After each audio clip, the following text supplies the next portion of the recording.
Di akhir 2025, Presiden Prabowo kembali mengunjungi wilayah terdampak banjir di Tapanuli Selatan, Sumatera Utara. Dan selanjutnya di awal 2026 hari ini, Prabowo juga dijadwalkan akan mengunjungi Aceh untuk meninjau pembangunan hunian sementara. Dan hingga kini saudara, sudah ada 1050 huntara yang sudah dibangun di Aceh, Sumatera Utara dan juga Sumatera Barat. Lantas, apakah kunjungan Presiden ke wilayah bencana ini sebagai bentuk nyata pemerintah serius untuk menangani bencana?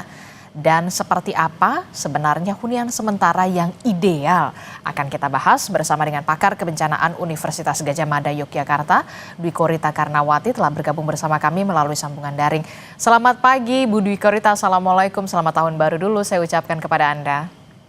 Waalaikumsalam warahmatullahi wabarakatuh. Selamat pagi dan selamat tahun baru Mbak Adisti. Iya Bu Dwi Korita, ini kan kalau kita lihat ya di akhir 2025 kemarin Presiden Prabowo kembali mengunjungi wilayah terdampak bencana Sumatera ini di Tapanuli Selatan. Anda melihat apakah ini sebuah bentuk nyata Presiden untuk kemudian mengatasi bencana? Kalau kemarin sebelumnya juga kita sudah melihat DPR RI juga sudah membentuk Satgas Pemulihan Bencana. Seperti apa kalau dari kacamata Bu Dwi Korita? Ya, tentunya kunjungan seorang pimpinan tertinggi negara itu sangat berarti, terutama di hari-hari yang sangat berarti saat ini, di pergantian tahun, di awal tahun baru. Ya, seakan-akan insya Allah ini bagi para korban atau pengungsi, ini menjadikan suatu insya Allah sebagai kesejukan dan wujud kasih sayang ya. Dari seorang pemimpin kepada rakyatnya. Jadi terus terang ini kan hal sesuatu yang sangat diapresiasi. Itu yang pertama. Dan yang kedua, insya Allah hal ini pun memberi semangat tidak hanya bagi para pengungsi dan masyarakat setempat, tapi juga para yang bekerja untuk pemulihan dan rehab rekon. Artinya ini wujud kesungguhan seorang pimpinan negara yang setelah kesekian kalinya untuk meninjau, dan tampak juga dari kunjungan itu kan nampak memacu atau mengakselerasi langkah-langkah selanjutnya. Jadi insya Allah hal ini menjadikan suatu kebaikan untuk semuanya dan tentunya mempercepat proses pemulihan secara cepat, tepat, dan tentunya insya Allah berkelanjutan. Demikian. Oke, tentu saja kita menyambut baik apa yang sudah dilakukan oleh Presiden Prabowo Subianto untuk kemudian bersama-sama bersama rakyat di Tapanuli Selatan begitu ya untuk merayakan tahun baru di sana. Nah ini kan kalau kita lihat Bu Dwi Korita, tercatat lebih dari 1000 huntara, hunian sementara yang kemudian sudah dibangun dan progresnya akan terus dikebut. Nah, bagaimana kemudian Anda melihat progres pemulihan pasca bencana Sumatera hingga saat ini? Sebenarnya fase-fase untuk kesiapsiagaan bencana, kemudian tanggap darurat, termasuk juga soal sekarang sudah masuk ke fase pemulihan, Bu Dwi Korita. Nah, ini kan 1 bulan itu kan 26 November ya kejadiannya. Dan saat ini ya kurang lebih 1 bulan lebih sedikit ya, 1 bulan 1 minggu. Sebagian sudah masuk ke huntara. Itu patut kita syukuri ya, apalagi di puncak musim hujan ini ya. Relatif ya cukuplah ya 1 bulan ini untuk kembali masuk ke tempat huntara, minimal tidak lebih dingin, lebih terlindung ya, terutama bagi anak-anak, bayi, lansia ini tentunya bagi kesehatan ya, dan keamanan itu tentunya sangat bagus, sangat kita apresiasi ya. Tapi mohon juga diperhatikan lingkungan sekitar dari huntara tersebut. Mestinya kan itu sudah tahu petanya ya, apakah peta tersebut insya Allah itu merupakan lokasi yang cukup jauh dari sungai. Karena sungainya saat ini, sungai awal yang masyarakat ketahui, itu kan sebagian besar sudah tertutup oleh sedimen dan kayu-kayu. Padahal aliran sungai, artinya hujan masih turun, air sungai masih mengalir, dia akan mencari jalan yang lain. Kan tidak bisa lewat yang sudah tertutup, melewati sebelahnya yang lebih rendah. Jadi ada alur-alur sungai yang baru. Semoga saja jarak rumah itu cukup jauh dari alur-alur sungai yang baru. Iya, karena kalau tidak, itu audzubillahi min dzalik. Semoga tidak terlewati oleh alur sungai yang baru. Tapi insya Allah pasti kan para insinyur ini ya yang membangun ya, para engineer ya. Jadi mestinya sudah sangat paham ya, jarak berapa ratus meter atau sampai 1 kilometer dari alur-alur sungai yang baru atau dari kan bisa dipetakan tuh dari citra penginderaan jauh. Hulu sungainya di mana, mengalir kemana, itu sangat mudah dipetakan. Dan semoga saja mohon dicek itu lokasinya sudah cukup jauh. Kemudian tambahkan sistem peringatan dini banjir bandang. Ini yang kemarin itu nampaknya belum ada benar-benar dedicated sistem peringatan dini banjir bandang. Beda dengan sistem peringatan dini cuaca yang diberikan oleh BMKG. Karena BMKG itu kan memberikan sistem peringatan dini bagaimana potensi hujan lebat hingga ekstrim. Sehingga masyarakat bisa menjauh dari sungai, menjauh dari lereng. Namun yang dibutuhkan sekarang adalah lebih detail dari itu. Jadi kira-kira kapan banjir bandang itu akan mengalir lewat mana, sejauh apa, setinggi apa. Sistem itu mestinya segera dibangun dan saya yakin misalnya Kementerian PUPR sudah terbiasa membangun hal semacam itu di tempat-tempat lain di wilayah Indonesia. Dan juga perlu diinspeksi apakah masih ada endapan-endapan longsor yang bisa membendung sungai, yang bisa memicu banjir bandang. PU juga sudah biasa di balai wilayah sungai melakukan inspeksi semacam itu untuk mensudet endapan tersebut atau membersihkan endapan tersebut dan jangka kemudian di tahap rekonstruksi. Sekarang ini kan masih apa ya, rehab ya. Rehabilitasi. Rehabilitasi ya. Nah, di tahap rekonstruksi perlu disiapkan itu tadi, dikaji segera, kaji cepat. Saya yakin PU sudah sangat biasa melakukan hal itu untuk membangun cek dam.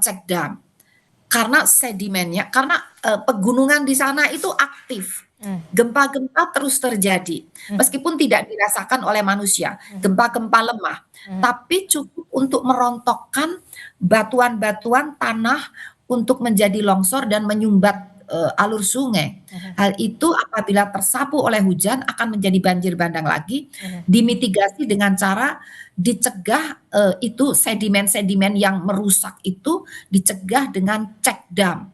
Jadi kayak tembok yang didesain khusus melintangi sungai untuk mengendalikan kecepatan aliran ya, kecepatan arus dan menahan sebagian sedimen yang terbawa oleh arus tersebut tapi berjenjang.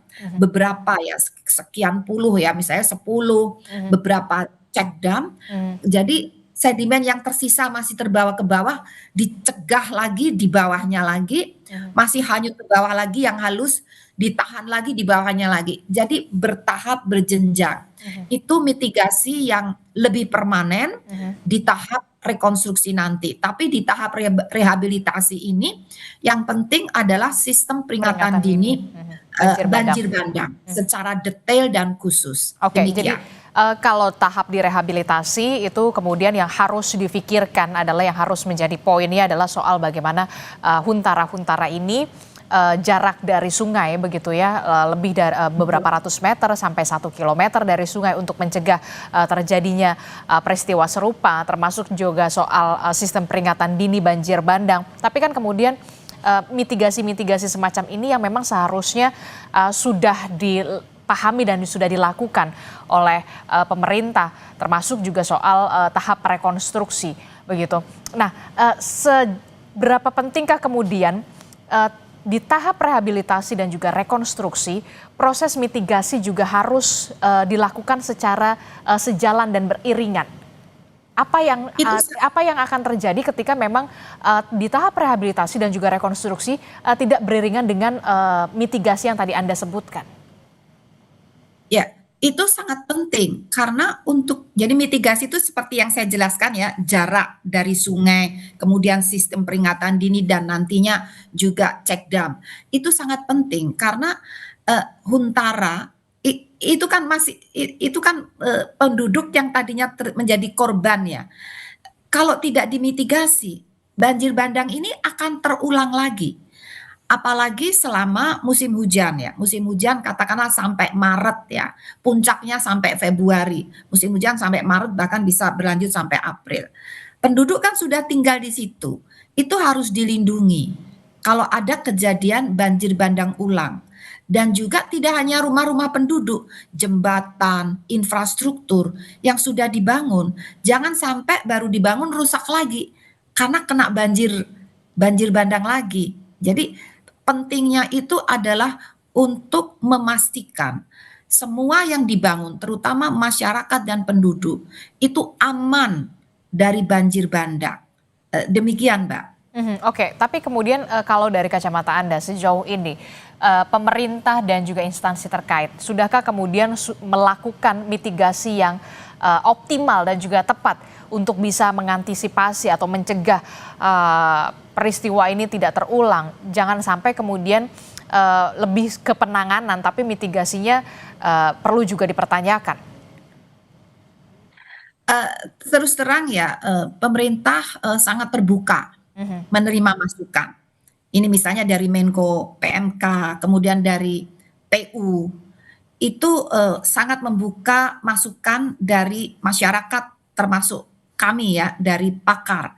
Dan itu sudah kami sampaikan dan responnya positif ya. Positif itu artinya mendengarkan ya, dan dan kami tahu ya PU Ibu Wamen itu kan juga sangat akomodatif dan semoga saja itu sudah dijalankan dan terbukti di modifikasi cuaca.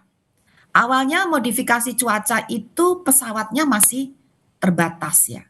Tapi begitu kami memberikan rekomendasi, masukan, dan kami memantau bahwa jumlah pesawat saat ini sudah lipat 2 kali dari sebelumnya. Jadi artinya modifikasi cuaca itu bagian dari mitigasi juga. Jadi selain sedimennya dihambat atau dibersihkan ya tadi, tapi pemicunya itu hujannya, itu kan masih terus bisa lebat, bahkan tidak perlu lebat pun bisa terjadi banjir bandang karena situasinya sudah jenuh air ya, dan sedimennya terus terbentuk. Nah, dengan modifikasi cuaca itu kan mengendalikan agar curah hujan bisa dicegah atau diminimalisir sehingga potensi untuk menjadi pemicu banjir bandang itu menjadi sangat rendah atau dicegah. Nah, itu alhamdulillah telah terus berlangsung. Jadi dengan melihat hal ini, insya Allah tentu tadi yang masukan yang tentang perlunya sedimen itu diinspeksi dan dibersihkan ya. Dan tadi cek dam dan kemudian hunian, Huntara masih bisa di lokasi yang dekat dengan sungai, tapi ada jaraknya. Karena Huntara itu kan sifatnya sementara. Tapi yang paling penting yang perlu ideal itu adalah hunian tetap. Karena akan selamanya. Dan banjir bandang ini periode ulangnya yang terakhir dari pengamatan kami, dari catatan empiris kami, itu 22 tahun. Jadi kalau tahun 2026 membuat hunian tetap, jadi itu juga harus aman dari kemungkinan banjir bandang 20 tahun lagi atau lebih cepat karena lingkungannya rusak. Justru satu lagi, ini mitigasi yang permanen, benar-benar permanen, itu pulihkan lingkungan segera. Karena tadi berbagai mitigasi yang dilakukan nanti bisa kalah dengan banjir bandangnya kalau lingkungannya semakin rusak. Gitu. Karena kerusakan lingkungan itu memperpendek periode ulang dan meningkatkan magnitude daya rusak banjir bandang. Jadi itu kenapa pentingnya jadi pemulihan lingkungan itu justru Lebih harus penting. sudah mulai dikerjakan, mulai tahap rehabilitasi. Oke, menarik untuk, menjadi masukan begitu ya. Yang terpenting selain soal tahap rehabilitasi dan juga rekonstruksi termasuk juga hunian tetap begitu ya, tapi juga kemudian yang jangan dilupakan adalah soal bagaimana pemulihan dari kerusakan lingkungan itu. Jangan sampai kemudian memperpendek periodik, bencana itu bisa terjadi kembali begitu ya, dari 50 tahun, sekali, kemudian diperpendek 20 tahun sekali dan bahkan jangan sampai kemudian menjadi 10 tahun sekali begitu ya. Tapi ini Iya, menjadi apa ya, perhatian juga dari pemerintah pusat untuk bisa memulihkan dari kerusakan lingkungan yang terjadi di sana. Tapi kemudian begini Bu, bagaimana kemudian kita bisa memetakan ulang soal zona bahaya untuk antisipasi bencana ke depannya? Tidak hanya di Aceh, Sumatera Utara dan juga Sumatera Barat, itu tentu menjadi prioritas. Tapi kemudian di wilayah-wilayah lainnya yang juga rawan bencana, apakah perlu ada pemetaan ulang zona bahaya? eee, betul sekali. Bahkan yang saya sampaikan tadi aspek mitigasi, Mhm, itu bisa salah kalau tidak diawali pemetaan ulang. Jadi terutama ini saya bicara yang di daerah bencana dulu. mhm, Ini kan jadi kondisinya kan sudah berubah ini. Ini perlu dipetakan ulang juga di tahap sekarang ini agar direkonstruksi nanti itu jitu dalam menentukan tata ruang dan jitu dalam menentukan lokasi yang paling tepat untuk hunian tetap dan untuk, pembangunan rekonstruksi. Seandainya terpaksa pada lokasi yang kurang tepat, mitigasinya yang harus diperkuat. Kadang-kadang kan tidak bisa ideal, itu tepat sekali ya. Nah, kalau kita ada kelemahan di zona yang agak berbahaya, yang masih bisa terkena banjir bandang, berarti mitigasinya harus diperkuat. Lalu bagaimana untuk wilayah Indonesia lainnya?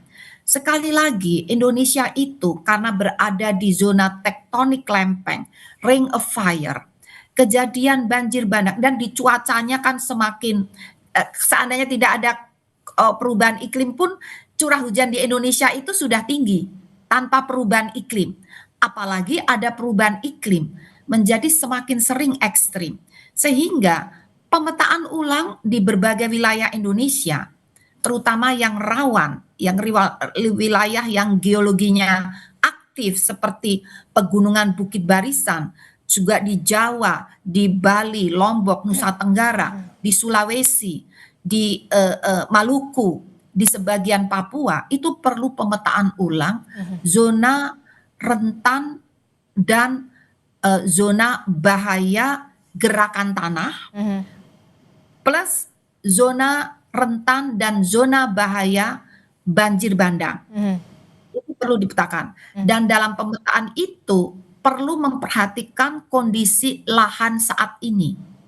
Karena intensitas atau magnitude longsor dan banjir bandang ternyata dari beberapa kejadian empiris itu sangat korelatif melompat tergantung pada luas area dan keparahan tingkat kerusakan lahan. Mmm, Inilah yang perlu dipetakan ulang mhm, untuk memprediksi secara jauh lebih dini mhm. zona-zona yang paling Rentan, rentan, mhm, paling bahaya, mhm, dan paling berisiko mengalami banjir bandang dan longsor itu di mana saja. mhm, Sehingga tata ruangnya, ujungnya harus sampai ke tata ruang mmm, dan izin mendirikan bangunan. mmm. Tidak hanya untuk wilayah bencana ya, tapi yang belum belum terkena bencana, itu juga perlu dilakukan. Jadi tata ruang, izin mendirikan bangunan, dan penegakan peraturan.